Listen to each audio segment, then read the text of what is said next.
Hello everyone and welcome to today's video.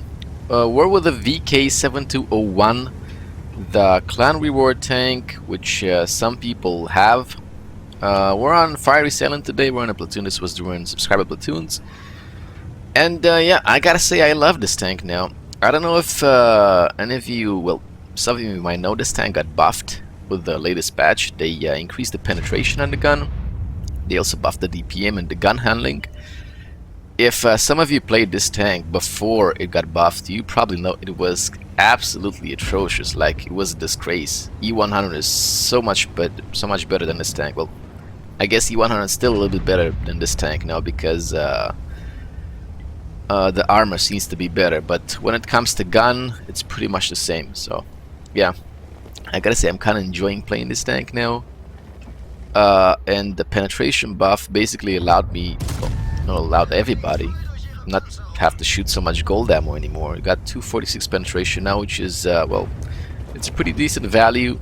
You can pen tanks reliably, unless you got a super armor tank or something that you need to maybe load some gold ammo for. But most of the cases goes really well with AP. And yeah, they also buffed the frontal armor of this tank. But they reduced the top speed. It had, I think, 43 top speed if I'm not mistaken, and now it's well, it's reduced. I think it's 35. Well, it's 33 actually. I guess I'm not sure if that was necessary. I kind of preferred this tank being faster. It was a nice rammer when it was faster. Gotta love the spots I'm getting with this tank though, because the turret is so tall. And I got a lot of V-range. I'm getting like random spots all the time. I like this tank when it was faster. I think they should have kept the top speed of this tank, because this tank does have quite a few weak spots. I think compared to the E100 it's a lot easier to penetrate. So yeah, maybe some of you, well, maybe the armor worked a little bit better until now because people didn't really knew where to shoot it. But overall, this tank is easier to penetrate than the E100, so yeah, I wouldn't have mind like maybe even like 5 kilometers extra top speed compared to the E100. That would have been good, but I really can't complain. A buff is a buff. Well, numerous buffs that it received. I went from absolutely hating this tank to loving to play with it, so it's no problem. And again, man, gotta say, V-range mastery. I'm spotting the forest like a boss, getting spots for my team. I already got 3k damage while I was trying to describe the tank a little bit, and 2.2k assist. It is working quite nicely. And I got a shot. Yep. See, yeah, well, I didn't even shot any heat ammo so far in this game. I think they also increased the shell capacity, if I'm not mistaken, there, because this tank didn't carry that many shells. But then again, it's a 750 alpha damage gun, so I think even before they buffed the shell capacity, I don't think there were a lot of scenarios where you would run out of ammo with this tank. Mainly because if you did run out of ammo, you probably had a lot of damage by now, so. I got some more spotting on the 704 there. Really good V-range. I don't know what to say, man. V-range master race. Yeah, that's why I love this map. This is a map where all the tanks can do well. Heavies, mediums, TDs, lights, everybody can do well. I'm not gonna put artillery because, yeah. And especially if you got V-range, it's gonna work like a charm. Well, I kept cruising around the middle. That's where I do on this map. Well, it's Fiery Silent or Prokhorov. Got pretty much the same, just the graphics that are different, mostly. I always just stay in the middle because from the middle you can control the forest. You can shoot the hill, provided people spot the hill, and you can control the middle. So yeah, it makes sense. It's the best position on the map. Most of the times you'll just see people just camping in the forest, just waiting for somebody to spot for them, doing nothing. But yeah, that doesn't really work unless you're in a super inflexible tank, for example. But I need to get a shot on this IS-7 if I can. Hello.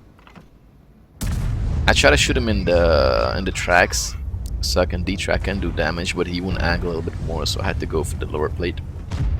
Because otherwise I would have just detracked him. So Let me see if I can get another shot. I don't know if it's gonna pen. It's a little bit angled. Yeah, it bounced. Could have tried to shoot the upper plate, but probably would have bounced too. Let me see if I can get a shot into one of those medium tanks in the back. I gotta snap it quick because they will shoot me, I guess. Hello, hello. Oh, I got the shot, but unfortunately I got set on fire by the STB. That was very, very unfortunate. Yeah, I lost all my health. Still got 248. I'm still alive, so I can still do damage, right? That's the point. And like I said, yeah, this tank has plenty of weak spots. I think the STB actually shot me in the side. It's very easy not to shoot, not the side where the tracks are, like the engine deck side. For some reason, it gets penetrated quite easily, and I never quite understood why. So, like I said, this tank has a lot more weak spots than E100 has. So, maybe this tank might be better at cooldown than E100, but then again, you can penetrate it in the gun. And also, if you want to get gun depression on this one, you gotta peek to the side quite hard. That means exposing your sight, so... Let me see if I can get the T30 instead, because I can't really shoot the E100. There we go. Nice shot. Very cool. I'm gonna try to move towards the E100. I'm backing off because there's still a 183 that was never spotted, and I don't really want to die to him. So E100 will probably angle a lot better and side scrape than this tank. This tank, like I said, might be better cooldown, mainly because the turret is oddly shaped, so if they load gold ammo and shoot at you, it's probably gonna penetrate a lot less than the flat surface of E100. But then again, you can pen this tank in the commander satch or in the gun, so yeah, I'm not sure if what I'm saying is actually correct. But then again, like I said, overall E100 is a better tank because the armor just works better than this one. I'm gonna try to hide behind this T49. I'm not sure if I'm gonna get any more damage though on the E100. And nope, he died. Okay there, fellas. We managed to get an ace tanker, sniper medal, high caliber Confederate medal, 121k credit, 6,266 XP for the X3 of the day. We ended the game with 7,865 damage, 2 kills, 1,305 base XP.